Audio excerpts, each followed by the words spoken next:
नमस्कार, स्वागत है झारखंड और देश दुनिया की बड़ी खबरों में। राष्ट्रपति का 3 दिवसीय झारखंड दौरा खत्म, वापस लौटी दिल्ली। झारखंड में 3 दिवसीय दौरे के बाद शुक्रवार को राष्ट्रपति द्रौपदी मुर्मू वापस दिल्ली लौट गईं। झारखंड के 3 दिनों के दौरे के दौरान राष्ट्रपति द्रौपदी मुर्मू ने देश के सबसे बड़े उच्च न्यायालय का उद्घाटन किया और विभिन्न कार्यक्रमों में भी शामिल रहीं। दिल्ली वापस लौटने से पहले राष्ट्रपति ने राजभवन के विजिटर बुक में अपने दौरे के बारे में लिखा है।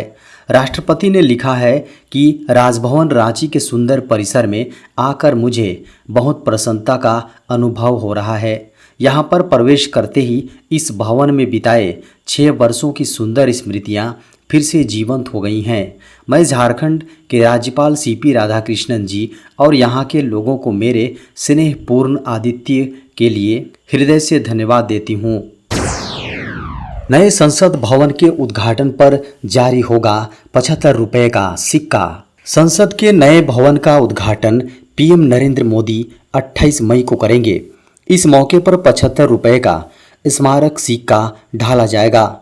संसद भवन के शुभारंभ के मौके को चिन्हित करने के लिए वित्त मंत्रालय ने इस बारे में अधिसूचना जारी कर दी है। सिक्के पर संसद परिसर और नए संसद भवन की छवि होगी। वित्त मंत्रालय की ओर से जारी बयान के अनुसार 75 रुपये का सिक्का 44 मिलीमीटर के व्यास के साथ गोलाकार होगा। सिक्का 4 धातुओं से मिलकर तैयार होगा। इसमें 50% चांदी, 5% निकल, 40% तांबा और 5% जस्ता होगा। संसद परिसर की छवि के नीचे वर्ष 2023 अंकित होगा। पीएम नरेंद्र मोदी नए संसद भवन का उद्घाटन करेंगे। उद्घाटन समारोह में कम से कम 25 दलों के शामिल होने की संभावना है। झारखंड में 12 जून तक प्रवेश कर सकता है मॉनसून। झारखंड में मौसम में बदलाव के कारण तापमान में गिरावट आई है। शुक्रवार को दोपहर तेज हवाओं के साथ झारखंड के कई इलाकों में बारिश हुई। पिछले 4 दिनों से आंधी पानी से राजधानी रांची समेत झारखंड के कई जिलों में उमस भरी गर्मी से कुछ राहत मिली है। मौसम केंद्र की माने तो अब ऐसा ही रहने की संभावना है।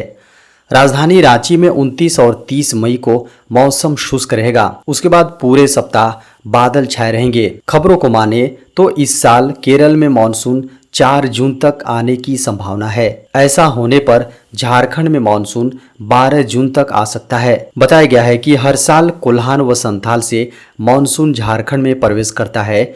झारखंड की राजधानी रांची में 15 जून तक मानसून के दस्तक देने की संभावना जताई गई है। झारखंड में खराब रिजल्ट देने वाले स्कूलों पर होगी कार्रवाई। झारखंड में मैट्रिक और इंटरमीडिएट साइंस एग्जाम में खराब परिणाम देने वाले विद्यालयों पर कार्रवाई की जाएगी। इसके लिए झारखंड में स्कूली शिक्षा और साक्षरता विभाग के सचिव के रवि कुमार ने माध्यमिक शिक्षा निदेशक सुनील कुमार को रिपोर्ट तैयार करने को कहा है। माध्यमिक शिक्षा निदेशक ने झारखंड एकेडमिक काउंसिल यानी जैक से जिलावार खराब प्रदर्शन करने वाले विद्यालयों की सूची मांगी है। इन विद्यालयों के प्रधानाध्यापकों के साथ साथ उन विषयों जिसमें छात्र छात्रा अच्छा रिजल्ट नहीं कर सकें उसके शिक्षकों पर कार्रवाई की जा सकेगी। झारखंड में खराब रिजल्ट वाले विद्यालयों के प्रधानाध्यापकों की 17-18 जून को राजधानी रांची में मीटिंग प्रस्तावित है। इसमें प्रधानाचार्य को स्पष्टीकरण देना होगा कि उनके विद्यालयों का रिजल्ट खराब क्यों है। अगर जवाब संतोषप्रद नहीं दिया जाता है तो प्रधानाचार्य और शिक्षकों पर कार्रवाई की जा सकेगी। सुप्रीम कोर्ट ने विपक्षी को लगाई फटकार, न्यू पार्लियामेंट का उद्घाटन करेंगे पीएम नरेंद्र मोदी। नए संसद भवन का उद्घाटन राष्ट्रपति मुर्मू द्वारा कराने की मांग वाली याचिका को सुप्रीम कोर्ट ने खारिज कर दिया है। साथ ही याचिकाकर्ता को भी फटकार लगाई है। सुप्रीम कोर्ट ने कहा है कि यह मामला इस अदालत के लिए प्रासंगिक नहीं है। कोर्ट ने जनहित याचिका को खारिज करते हुए कहा कि प्रधानमंत्री संसद का कार्यकारी प्रमुख होता है जबकि राष्ट्रपति संवैधानिक प्रमुख होता है। कोर्ट ने याचिकाकर्ता से कहा कि आभार मानिए कि आप पर जुर्माना नहीं लगाया जा रहा है।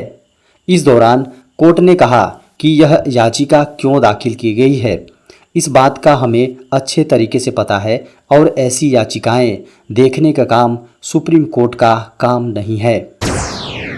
भारतीय सेना में अधिकारी बनने का सुनहरा मौका।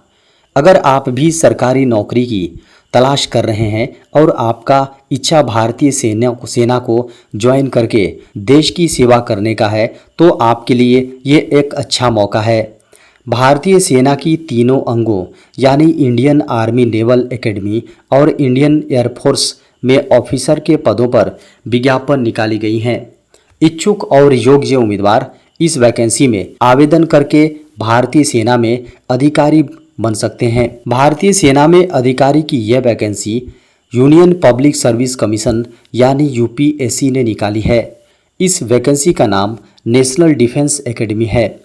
इस परीक्षा के जरिए आप भारतीय सेना में अधिकारी बन सकते हैं। इच्छुक और योग्य उम्मीदवार इस वैकेंसी में अप्लाई करके भारतीय सेना में अधिकारी बन पाएंगे। अगले महीने आएगी पीएम किसान की 14वीं किस्त। केंद्र सरकार देश के करोड़ों किसानों के अकाउंट में अगले किस्त का पैसा जल्द ही स्थानांतरित कर सकती है। अगले महीने सरकार किसानों को 2000 रुपये की सौगात दे सकती है। इस समय देश भर के किसान 14वीं किस्त का इंतजार कर रहे हैं। पीएम मोदी ने 13वीं किस्त का 26 फरवरी को जारी किया था, जिसके तहत लगभग 16,800 करोड़ रुपए किसानों के अकाउंट में स्थानांतरित किए गए थे। खबरों को माने तो केंद्र सरकार जून महीने में पीएम किसान की अगली किस्त का पैसा ट्रांसफर कर सकती है। इस बार 23 जून को किसानों के खाते में 2000 रुपये की किस्त आ सकती है। 14वीं किस्त का पैसा अप्रैल से जुलाई महीने के बीच में ट्रांसफर किया जाएगा। झारखंड के उत्कृष्ट विद्यालयों में 12 जून से प्रवेश होगा शुरू। झारखंड सरकार द्वारा संचालित 80 उत्कृष्ट विद्यालयों में लगभग 12,000 सीटों पर नामांकन के लिए 80,000 से अधिक आवेदन जमा किए गए हैं। बताया गया है कि स्कूल प्रबंधन द्वारा तय आवेदन की अंतिम तिथि 25 मई तक उत्कृष्ट विद्यालयों में प्रवेश के लिए उपलब्ध 11,986 सीटों के मुकाबले 41,000 एप्लीकेशन प्राप्त हुए हैं।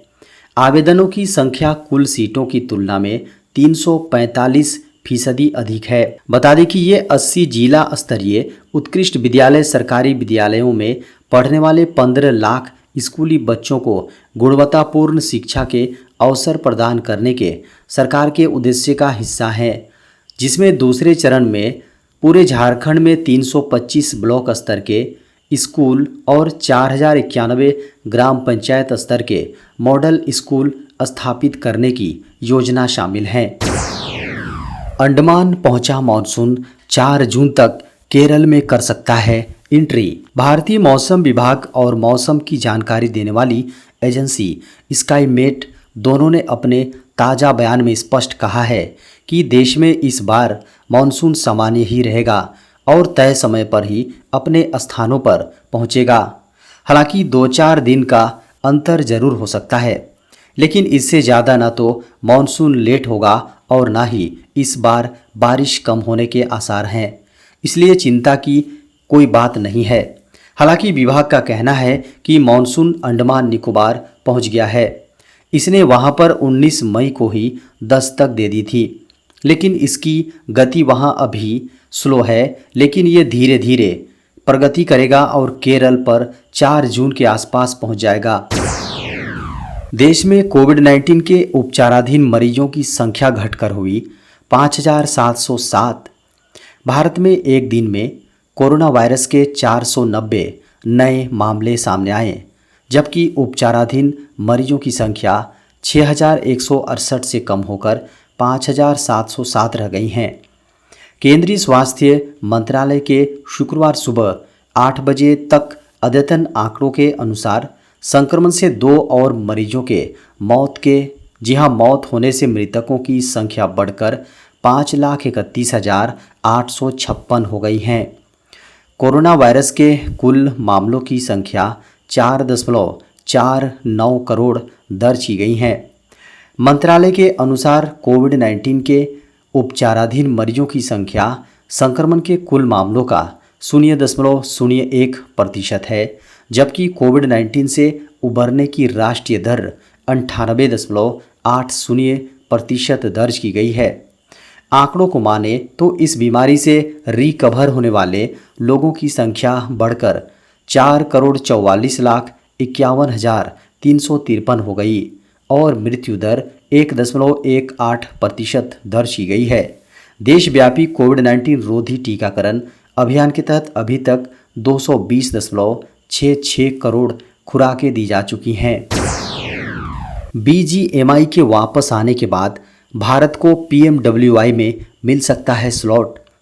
भारत ने लोकप्रिय mobile game battle grounds mobile India को 10 महीने के बैन के बाद ट्रायल के लिए फिर से लॉन्च करने की मंजूरी दे दी है।